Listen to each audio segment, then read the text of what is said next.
Paul Moulamboué, bonjour. Bonjour. Vous étiez chargé de la sécurité à l'inspection générale de la police le 1er juin 2010, le jour où Floribert Chebeya a été tué. Vous étiez vous-même au bureau ce jour-là. Qu'est-ce que vous avez vu? C'est à partir de 17h, il y a mon ami le major Christian Goy, qui est le commandant bataillon Simba, qui m'a appelé. Il m'a dit que je suis accompagné par un visiteur de marque qui va rencontrer le général Numbi. Et je lui ai dit non, le général Numbi est absent. Il m'a dit non, dans quelques minutes, le général va arriver à l'inspection générale. Il est entré avec un monsieur que je ne connais pas. Et lorsqu'il est sorti, c'est lui-même la personne qui s'est présentée devant moi. Il m'a dit, moi je m'appelle Floribert Chebeya, le secrétaire exécutif de la Voix des Sans-Voix. Combien de temps est-il resté dans votre bureau?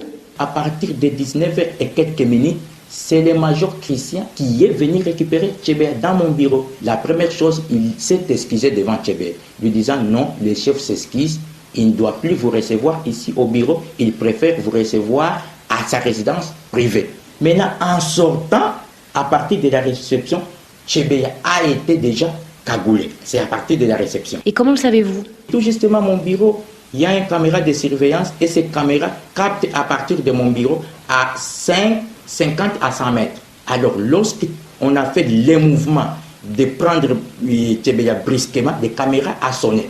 Et c'est ce qui m'a suscité. En regardant cette caméra, je vois le major Christian et quelques éléments de la police cagoulé Chebeya par les sachets, à ceux qui connaissent Kinshasa, des sachets vivants, et on l'a commencé à scotcher. Et c'est ce qui m'a suscité de descendre, de quitter mon bureau et descendre, de savoir qu'est-ce qui se passe. C'est à ce moment-là que vous les avez rejoints à la réception? Je n'avais pas trouvé Chebeya à la réception. On l'a amené directement au hangar. J'ai appelé major Christian. Je lui ai posé la question de savoir.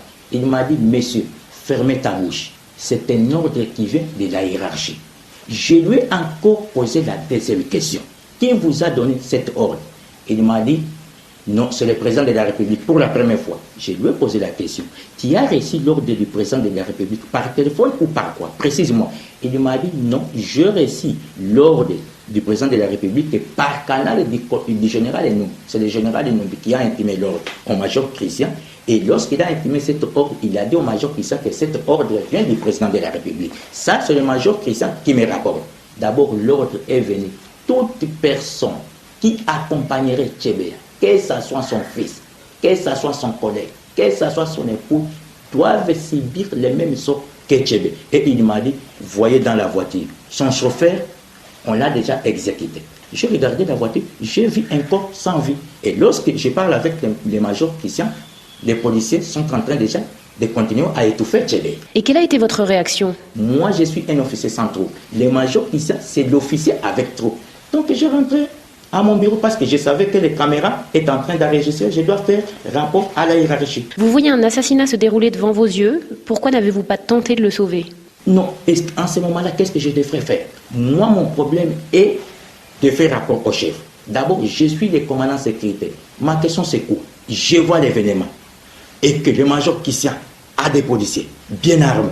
À ce moment-là, je ne devrais pas faire autrement. Je devrais faire rapport au général Enum.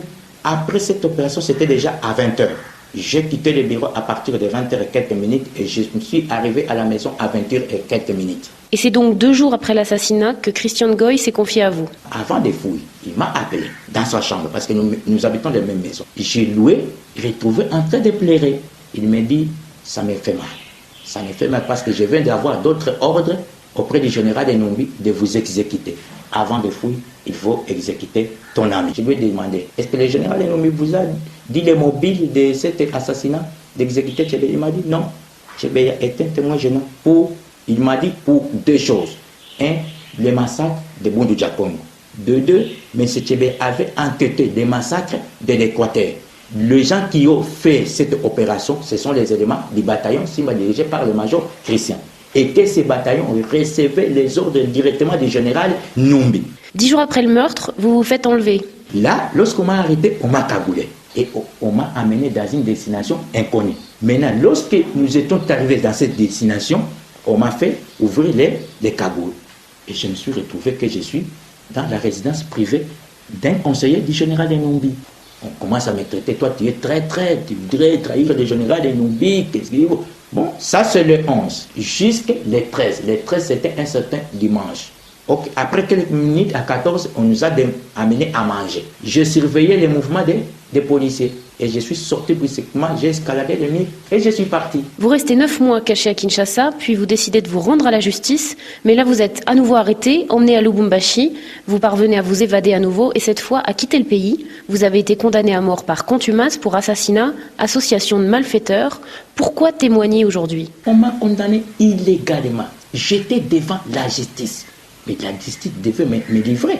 La justice a préféré me faire disparaître parce que je suis témoin gênant dans l'affaire Tchébé. C'est-à-dire quoi? Je suis témoin gênant pour le pouvoir de Kinshasa et pour le président de la République et pour même le général Eno. À ce moment-là, il n'y a pas moyen de retourner au pays. Paul Mouilamboué, je vous remercie.